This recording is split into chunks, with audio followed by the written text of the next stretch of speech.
सभी साथियों को मेरा नमस्कार। साथियों, बड़ी अद्भुत कहानी है, बहुत प्यारी है, खूब सोचने जैसी है और सिर्फ कबीर जैसे आदमी की जिंदगी में ही हो सकती थी। कबीर की कीमत आंकनी मुश्किल है। कहानी यह है कि कबीर को तो जो भी घर में आ जाए और सुबह से शाम तक बहुत लोग आ जाते। कबीर की मस्ती में कौन न डूबना चाहे, कबीर के आनंद में कौन न भागीदार होना चाहे। दूर दूर से लोग आ जाते। सुबह से कीर्तन छिड़ जाता, नाच होता, गीत होता, भीतर की शराब बहती, ज्ञान की गंगा बहती, लोग मदमस्त होकर पीते।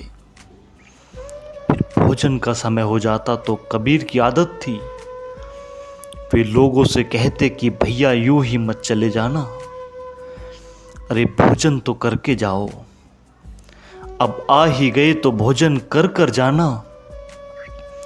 कभी 200 आदमी, कभी 300 आदमी, कभी 500 आदमी।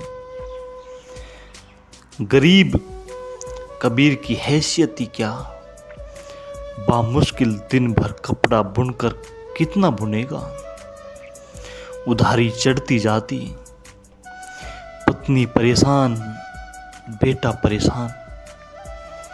एक दिन यह हालत हो गई कि जब पत्नी बाजार गई और दुकानदार से उसने भोजन के लिए प्रार्थना की कि घर में 200 आदमी बैठे हैं और मेरे पति ने निमंत्रण दे दिया है, मैं पीछे के दरवाजे से भाग कर आई हूँ, जल्दी से कुछ चावल दो, कुछ घी दो, कुछ आटा दे दो। तो उस दुकानदार ने कहा, अब बहुत हो गया, पहले का कर्ज चुकाओ। यह कर्ज बढ़ता ही जा रहा है, यह चुकेगा कैसे? मेरी दुकान तुम डुबो दोगे।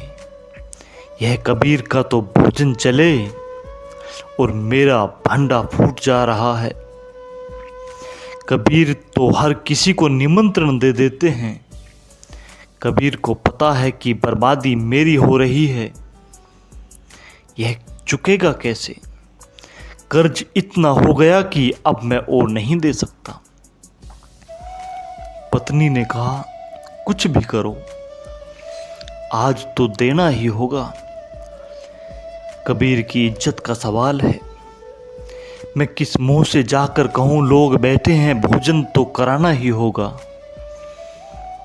उस दुकानदार की बहुत दिन से कबीर की पत्नी पर नजर थी। कबीर की पत्नी सुंदर रही होगी। कबीर जैसे व्यक्ति की पत्नी हो और सुंदर ना हो, असुंदर भी रही होगी तो सुंदर हो गई होगी। कबीर का संग साथ मिला होगा, रंग रूप निखर आया होगा। जहां 24 घंटे कबीर के आनंद की वर्षा हो रही थी, वहां कोई कुरूप कैसे रह जाएगा। बहुत सुंदर थी, बहुत सुंदर। नजर तो दुकानदार की बहुत दिन से थी, लेकिन आज मौका देख लिया उसने कि आज यह फंस गई। दुकानदार ने कहा कि अगर तेरी सच में ऐसी निष्ठा है तो वायदा कर कि आज रात मेरे पास सोएगी तो सारा कर्ज समाप्त कर दूंगा। पत्नी ने कहा, जैसी मर्जी, भोजन तो कराना ही होगा। कबीर की पत्नी थी, कोई साधारण लौकिक साधु की पत्नी नहीं थी, कबीर की ही पत्नी थी। यह कबीर के ही योग्य थी बात। उसने कहा, यह ठीक है, अगर तुझे इससे ही हल हो जाता हो तो ठीक है। यह निपटारा हुआ और यह रास्ता अच्छा मिल गया, तूने पहले ही क्यों न कहा। यह रोज रोज की परेशानी कभी की मिट गई होती। ठीक है, सांझ को मैं आ जाऊंगी। वह तो ले आई सामान, उसने सबको भोजन करवाया। सांझ को वर्षा होने लगी, बड़े जोर से वर्षा होने लगी। वह सजी सवरी बैठी। कबीर ने पूछा, कहीं जाना है क्या? तू सजी सवरी बैठी है, बारिश जोर से हो रही है। उसने कहा, जाना है और जरूर जाना है, तुमसे क्या छिपाना। इसको प्रेम कहते हैं, तुमसे क्या छिपाना। पूरी कहानी कह दी। यूं मामला है, कर्ज बहुत बढ़ गया है। आज दुकानदार देने को राजी न था। उसने तो कहा कि आज रात अगर तू मेरे पास आकर रुक जाए, पूरी रात तो सारा कर्ज माफ कर दूंगा। तो कुंजी हाथ लग गई। अब कोई चिंता नहीं। अब तुम जितनों को निमंत्रण देना हो दो। यह मूर्ख इतने दिन तक बोला क्यों नहीं? यह बोल देता तो कभी की बात खत्म हो जाती। यह रोज रोज की अड़चन तो न होती। तो मुझे जाना है। कबीर ने कहा कि वर्षा बहुत जोरों की हो रही है, मैं तुझे छोड़ आता हूं। यह सिर्फ कबीर ही कह सकते हैं। कबीर ने छाता लिया, पत्नी को छाते में छिपाया, उसे ले गए और कहा कि तू भीतर जा, मैं बाहर बैठा हूं, क्योंकि वर्षा बंद नहीं हो रही है। जब निबट चुके दुकानदार तो मैं तुझे घर वापस ले चलूंगा। रात भी अंधेरी है, बारिश भी जोर की है, तो मैं यहाँ बाहर छप्पर में बैठा रहूंगा। कबीर छप्पर में बैठे रहे। पत्नी ने दरवाजे पर दस्तक दी। दुकानदार वैसे तो बड़ी उत्सुकता से राह देख रहा था, लेकिन डर भी रहा था। डर इसलिए रहा था कि पत्नी ने इतनी सहजता से हाँ भर दी कि उसे भरोसा ही नहीं आ रहा था कि एक दफा भी इनकार न किया। अरे कोई सती सावित्री होती तो फौरन चप्पल निकाल लेती। जो चप्पल निकाले समझ लेना कि यह सती सावित्री नहीं है। वह चप्पल निकालना ही जाहिर कर रहा है कि लपट है। एकदम ही भर दिया।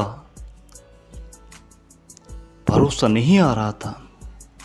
और कबीर की पत्नी ऐसा हाँ भर दे, न लाज न संकोच न विरोध, एक चेहरे पर बदली भी न छाई, जैसे कोई खास बात ही ना हो।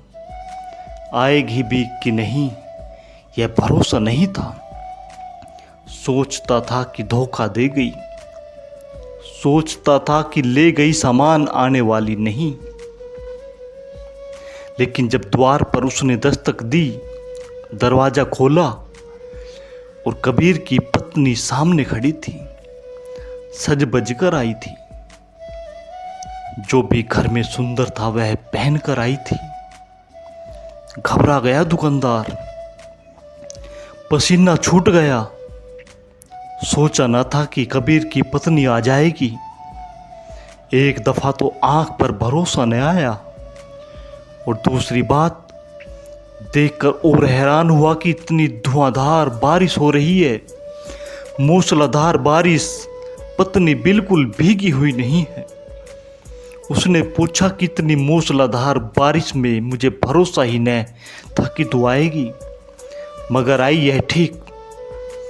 मगर यह चमत्कार क्या है कि तुझ पर तो बारिश की एक बूंद भी न पड़ी, तेरे कपड़े तो भीगे भी नहीं।